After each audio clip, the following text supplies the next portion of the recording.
from Jackie Lee Real Estate and the Online Real Estate Academy, and let's talk about the Plymouth single-family home market for July 2024. Of course, these are the numbers from June, and as always, we start with price. Let's get into it. We have a new price record for the average price of a single-family home in Plymouth for June, which means July gets released in July. $763,000 for your average single-family home in Plymouth. I'm like blown away. I can't. That surpassed our prior peak, which was back in May of 2022. That was 732,000. That was back in May here. That was before the Fed started to hike rates.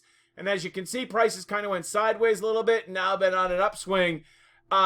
This is because, for the most part, in my opinion, how do I want to say this? 7% interest rates stink, but people have gotten used to it. I guess that's the way to say it. People have kind of gotten used to it. And we have seen some recent indications that the Fed might cut. That's kind of already been priced into the market. But interest rates have sagged just a little bit. Yesterday, for the 30-year fixed, it closed at 6.99. We had a positive inflation number that came out today on July 11th. So there's some belief that at least in the near term, not next year, I have a different opinion about next year, but at least in the near term, we're going to see a softening of interest rates. That's the conventional wisdom. We'll see if that actually holds out. But if you're buying this summer, that's the belief. And of course, as interest rates come down, that means the price of the house goes up because people can afford to borrow more. Yeah, you see how that works? Double-edged sword.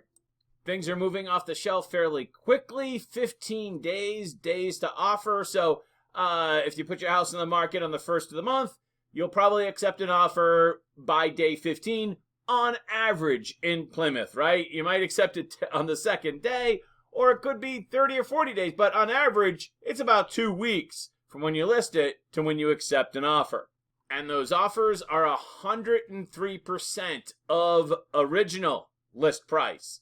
Yeah, so you kind of got to bid it up a little bit if you're going to get that, if you're going to land that property. If you're making an offer that's below list price or at list price, unless it's been on the market for a significant amount of time, you're probably not going to get it.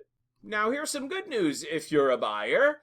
92 homes on the market as of July 1st. That is the highest number we've seen since 2020, since November of 2020. I know. So that's good. You have more choice. In fact, I just checked to see sometimes in the middle of the month it creeps up even more. And we're now at 98 homes, almost 100 homes to choose from, of course. But by the time you narrow it down for your bedrooms and the part of town and everything, there's still not a huge selection out there, right? And there won't be until we get, well up to 150 homes or more.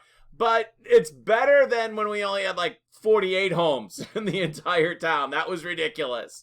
At least we have more homes to choose from, as the 7% interest rates people are getting used to it, and the rate lock is starting to wear off a little bit.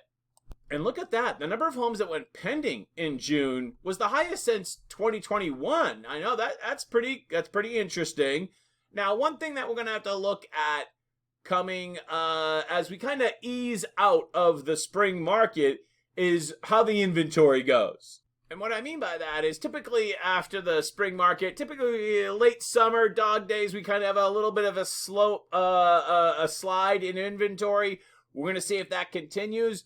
Or if interest rates continue to drop, the rate lock might come off a little bit even more. You might see inventory go up. So we're going to get a really close eye on inventory in the next month or two. It's going to be very interesting. These are, I guess, positive. There's some good news for buyers because there's more to choose from. But there's also a lot of upward pressure on price because as interest rates go down, people turn that mortgage payment savings into a higher purchase price, right? As we said, double-edged sword.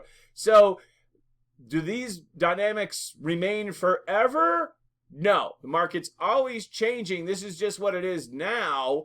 And we're going to keep a very close market eye on this, because I do think that maybe as we come closer to the election and into next year, we're going to see a completely different market, in my opinion. What?